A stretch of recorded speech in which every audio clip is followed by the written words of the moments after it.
AHT-aren proiektua 2030 urtera arte atzeratzeko Frantziaren erabakiaren harira, proiektua gelditzeko eskatu du beste behin Aralarrek.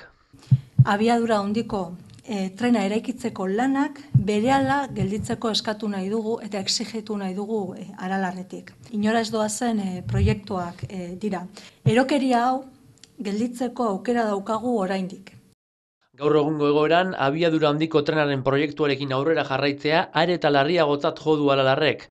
Krisi ekonomikoaren aitzakian, astero, eskubide sozial eta lan baldintzak murrizten dituzten bitartean.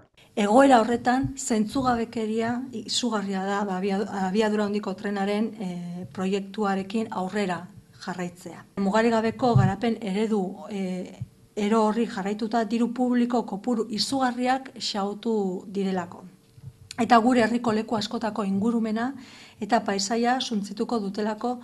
Era berean, EAJari leporatu diote Euskal Y-koa eta Nafarroko korridorearen proiektuetan zalantzazko txostenak mahai gaineratu eta enpresen eta gobernuaren interesen araberako aurreikuspenak landu izana.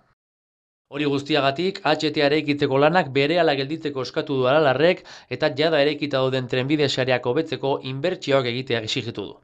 Hemen trenbide sozialaren aldeko apostua egin beharra dago, langileak eta ikasleak eskualde batetik bestera garraiatzen dituen trenbidearen aldeko apostua. Hori da egin behar dena, hori da urgentziazkoa eta hori da azkenean inbertsio horrik errentagarriena.